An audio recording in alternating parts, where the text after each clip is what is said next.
नमस्कार विद्यार्थी मित्रांनो, प्रथम वर्ष वाणिज्य सत्र दुसरे, विषयाचे नाव व्यावसायिक नीतिमूल्य, प्रकरण पहिले व्यावसायिक नीतिमूल्य.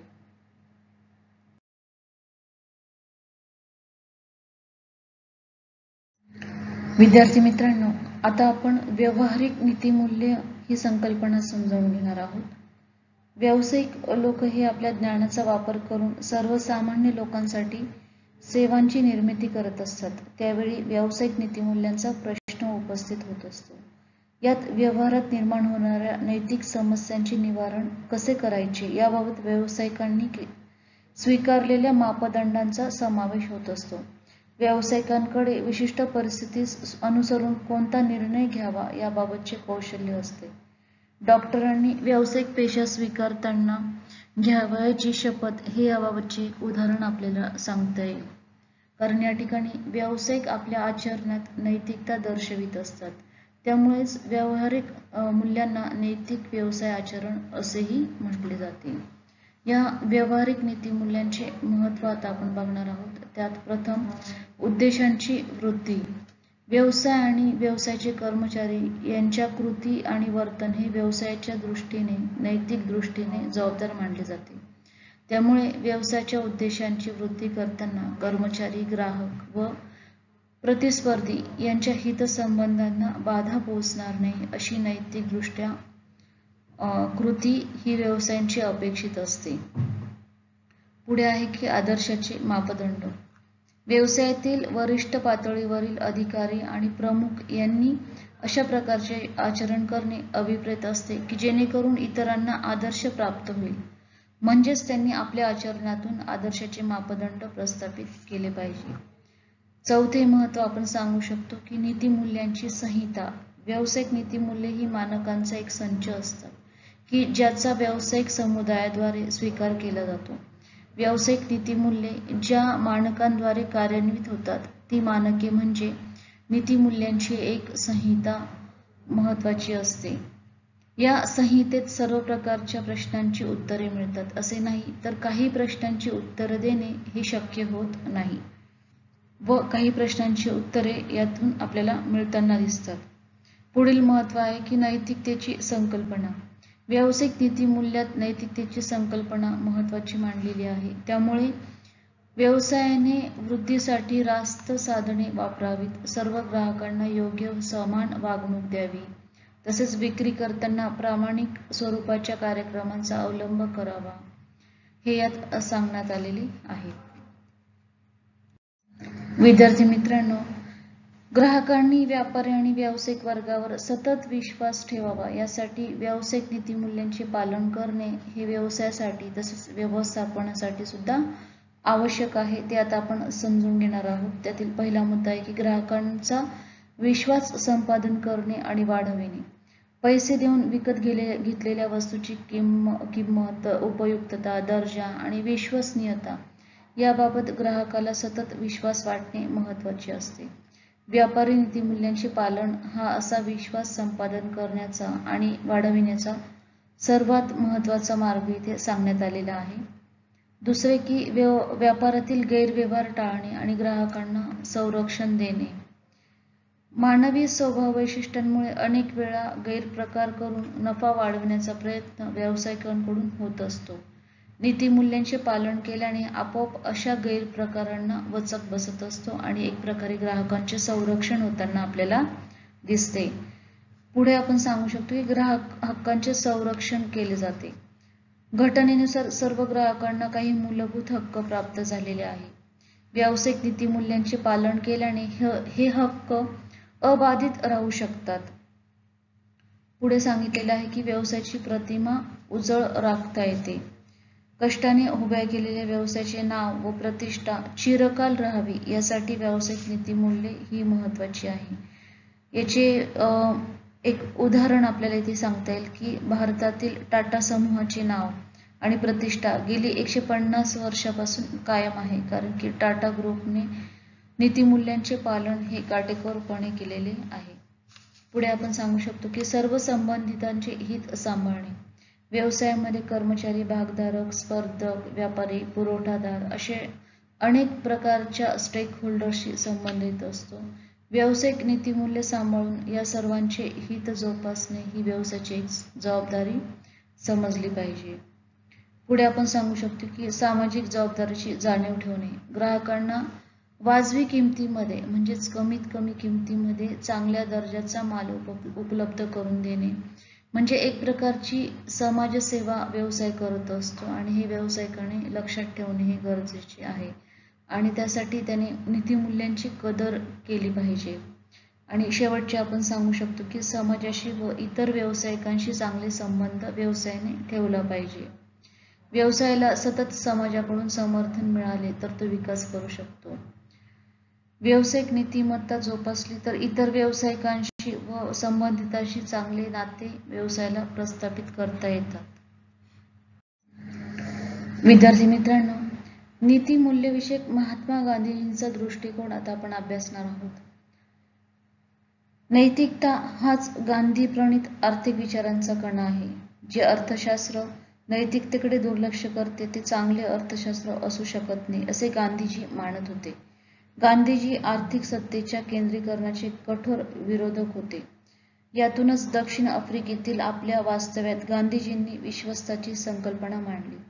गांधीजींच्या या संकल्पनेचा मूलाधार आपल्याला ईशोपनिषदात सापडलेला आहे.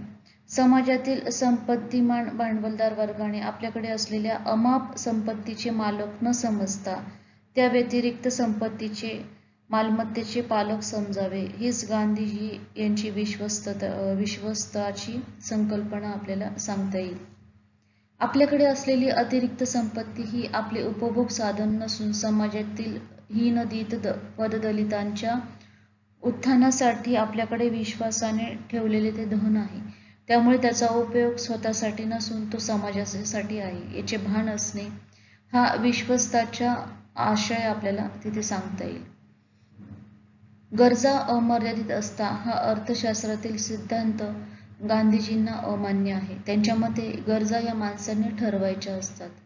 त्याप्रमाणे संपत्ती ही नदीप्रमाणे असते. नदी जशी उताराकडेच म्हणजे समुद्राकडे वाहते या नियमानुसार संपत्तीचा प्रवाही दिशाहीन होणार नाही याची दक्षता समाजातील संपत्तीमान म्हणजेच श्रीमंत वर्गाने घेतली पाहिजे. हेच गांधी प्रणित विश्वस्त संकल्प सारसर्वस्व आहे हे आपल्याला सांगता येईल. व्यवसायामध्ये नीतिमूल्य जोपासले गेले पाहिजे. हे एक महत्त्वाचे नीतिमूल्य महात्मा गांधीजींनी समाजाला सांगितलेले आहे. गांधीजींचा विश्वस्त मूलाधार आपण इथे बघणार आहोत. शरीरात रक्त सदोदित प्रवाहित राहणे हितावह तसेच रक्तसंचय घातक ठरतो. त्याचप्रमाणे श्रीमंत वर्गाकडे धनसंचय घातक ठरतो. त्याचप्रमाणे श्रीमंत वर्गाकडील धनसंचय राष्ट्राला हानिकारक ठरतो. त्या धनाचा प्रवाह समाजासाठी प्रवाहित झाला पाहिजे असे गांधीजींना वाटते. संपत्ती हे सहाय्य नसून सुखी आणि दुःखी करण्याचे ते साधन मात्र आहे. या पलीकडे ते काहीही असू शकत नाही याची जाणीव प्राधान्याने समाजाला संपत्ती श्रीमंत वर्गाला झाली पाहिजे. आपल्याकडील अतिरिक्त संपत्तीचे आपण केवळ विश्वस्त आहोत असे श्रीमंत वर्गाने मांडल्यास समाजातील सारेच प्रश्न सुटतील असे गांधीजींना वाटते. विश्वस्ताने आपला वारसदार नेमू नये असाही गांधीजींचा कटाक्ष होता. तो वारसदार राज्याने ठरवावा. समाजातील बुद्धिमान व संपत्तीमान वर्गाने राष्ट्राच्या संपत्तीत वाढ करण्यासाठी आपली बुद्धी पणाला लावली पाहिजे. महात्मा गांधी विश्वस्त संकल्पनेचा संपूर्ण जगाने स्वीकार करावा एवढी मौलिक संकल्पना त्यांनी समाजासमोर मांडलेली आहे आणि त्याचप्रमाणे त्यांनी स्वतः जगण्यातून हे दाखवून दिलेले आहे. विद्यार्थी मित्रांनो, नीतिमूल्याबाबत जागतिक प्रवृत्ती किंवा जागतिक बदल काय काय झालेले आहेत, ग्लोबल ट्रेंड्स इन एथिक्स हे आता आपण बघणार आहोत. त्यात आपण असे सांगू शकतो की कॉर्पोरेट जबाबदारी आणि नीतिशास्त्र, कार्यसंघ, धोरण आणि संस्कृती या विषयांना संघटनात्मक बदल आवश्यक झालेले आहेत. तसेच आंतरिक कार्यसंघामध्ये विचार करण्याचा नवीन दृष्टिकोन आवश्यक आहे हे ओळखून कार्य केले पाहिजे. सरकार, मीडिया आणि नागरी संस्था भ्रष्टाचाराच्या प्रणालीगत चालकांविषयी अधिक जागृत झालेले आपल्याला दिसून येतात. विद्यार्थी मित्रांनो, अतिपारदर्शकता ही जगामध्ये निर्माण झालेली आहे आणि त्याचे परिणामही आज आपण बघत आहोत. आज संपूर्ण जगामध्ये फेसबुकचे 1 अब्जाहून अधिक वापरकर्ते आपल्याला दिसतात. जगातील लोकसंख्येच्या अंदाजे 2/3 लोकांकडे मोबाईल फोन आहेत.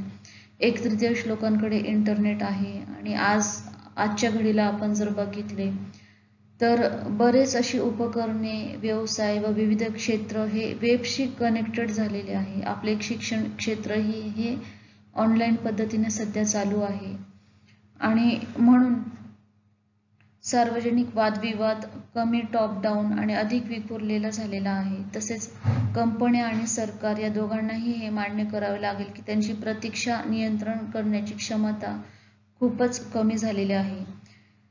नवीन वातावरण गोपनीय झालेले आहे. पारदर्शकता वाढलेली आहे. म्हणजे विविध व्यवहारांमध्ये, व्यवसायांमध्ये, प्रत्येक क्षेत्रामध्ये असणारी पारदर्शकता वाढलेली आहे. भ्रष्टाचार कमी झालेला आपल्याला दिसतो. अभिव्यक्ती स्वातंत्र्याभोवती गुंतागुंतीचे आणि नैतिकदृष्ट्या परिपूर्ण असे प्रश्न उभे झालेले आहे. कंपन्या त्यांचे म्हणणे आणि जे काही केले ते सार्वजनिक होऊ शकेल अशा पद्धतीने करायला शिकलेल्या आहेत. परंतु त्यांच्याकडून हे कर्मचाऱ्यांची अपेक्षा असेल. कर्मचाऱ्यांवर पाळत ठेवणे, त्यांच्यावर देखरेख करणे ही एक सामान्य पद्धत झालेली आहे. कारण कंपन्या उल्लंघन होण्यापूर्वी वागण्यातील धोका शोधण्याचा प्रयत्न करत असतात. तृतीय पक्षाची जोखीम, उदयोन्मुख धमक्या आणि कर्मचाऱ्यांचे अनुपालन करण्यासाठी मोठा डेटा सोल्युशन आवश्यक आहे. पुढे आपण सांगू शकतो की वैयक्तिक आणि एकत्रित सशक्तीकरण आणि वाढत्या अपेक्षा. आजची मुख्य बातमी असमानता आणि राजकीय लोकवस्तीवर केंद्रित आहे. कार्यकारी वेतन आणि भरपाई कंपन्यांसाठी विशिष्ट दबाव बिंदू म्हणून काम करते. परंतु आणखी एक मूलभूत कथा आहे, ती म्हणजे मध्यम वर्गाची वाढ. ग्लोबल साऊथमध्ये केंद्रित असलेल्या वाढीचा मार्ग ही पातळी मानवी विकासाच्या कक्षेतील महत्त्वपूर्ण क्षण दर्शवते. विद्यार्थी मित्रांनो, जागतिकीकरणापासून होणाऱ्या फायद्यांचा अभाव पाहता पाश्चात्य जगातही एक महत्त्वाचा मुद्दा बनत चाललेला आहे की भ्रष्टाचार, सार्वजनिक निधीचा दुरुपयोग आणि अधिक न्याय्य व समृद्ध समाजातील जनतेच्या आकांक्षा पूर्ण करण्यात सरकारच्या अपयशाचे एक स्पष्टीकरण आपल्याला तिथे देता येईल. पुढे आपण सांगू शकतो की डेमोग्राफिक शिफ्ट आणि ऑटोमेशन ऑफ वर्क. 2 आकडेवारीने स्पष्ट केलेले आहे की जग हे मोठे होत आहे. 2012 साली चीनच्या लोकशक्तीचा आकडा शिगेला पोहोचला होता आणि आज तर जगातील बहुसंख्य लोकसंख्या अशा देशात राहते जिथे प्रजनन दर वृद्धत्वाच्या दरांपेक्षा कमी आहे.